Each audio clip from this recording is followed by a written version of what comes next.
Hello folks, my name is Pop Wagner and I am a folk singer and a mohair cinch maker, and I have taught other people to make cinches as well.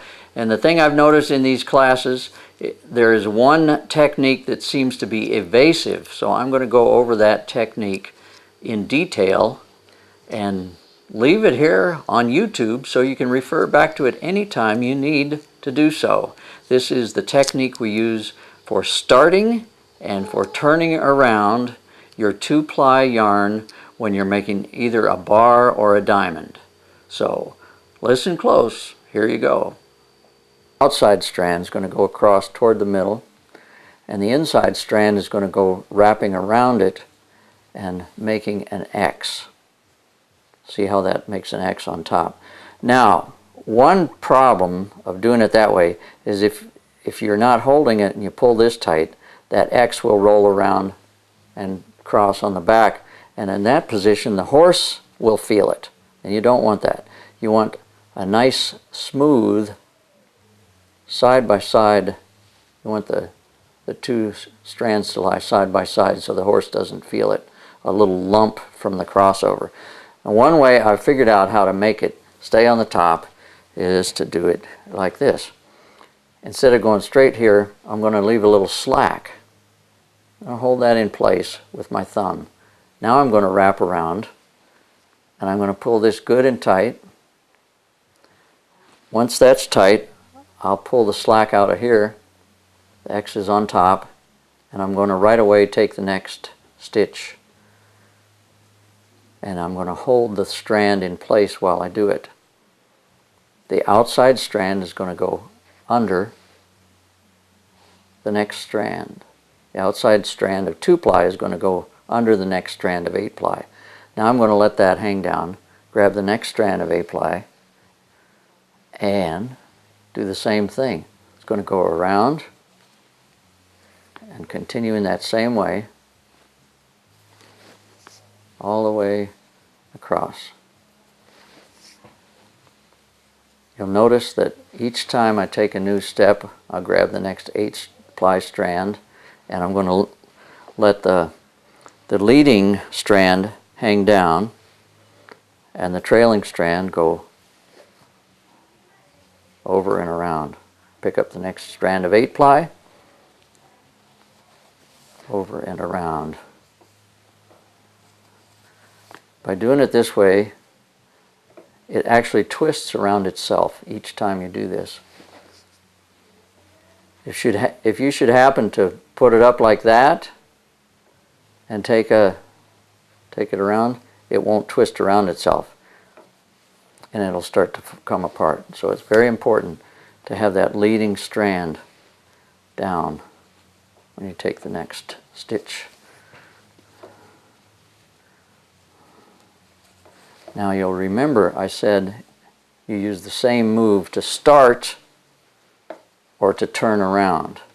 We're going to turn around in a moment when we reach the other side, and I'll show you how we use the same technique when we get there. Here we are. We're at the other side.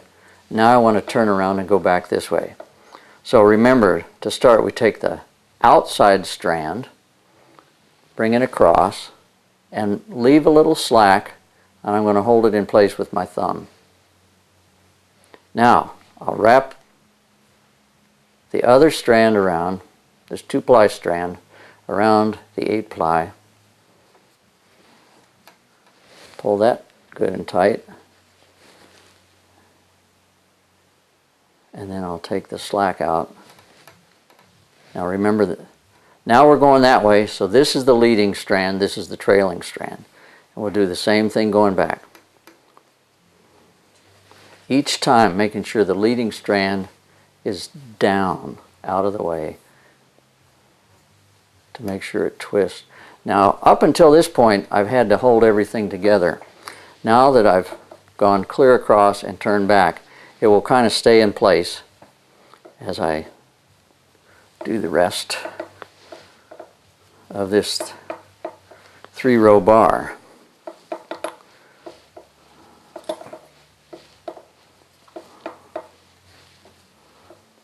once I get over here, I'm going to turn around once more.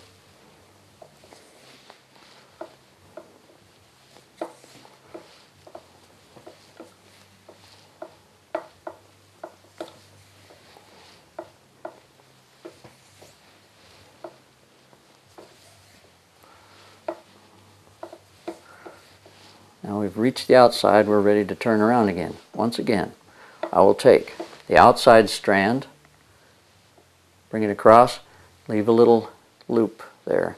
I'm going to hold it in place with my thumb while I go around with the other 2-ply.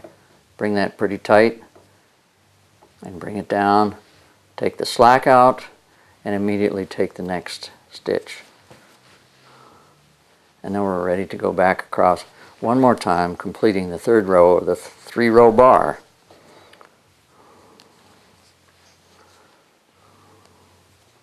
You'll use this technique to start or turn around, whether you're doing this decorative 3-row bar or whether you're doing a 4-row or 5-row bar to make up that middle.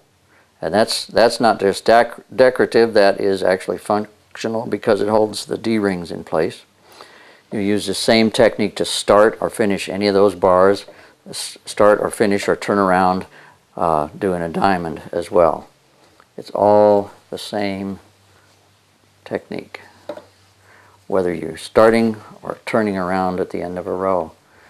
And we'll also, in fact, do that as a finishing touch when we get over here and we're done with our 3rd row. There we are at the end of the 3rd row. Once again, take the outside strand, leave a little loop, hold it in place with your thumb, come around here, pull it tight, and take out the slack. And now we're ready to needle this off. And the way I like to needle it off is take the leading strand and go down through here, through the loops on the 2nd strand of 8-ply, go down the 2nd strand, up the 3rd, and back down the 4th, and then we'll cut it off. This one, I'll go down the 1st strand, up the 2nd strand, and down the 3rd, and cut it off. And we're done.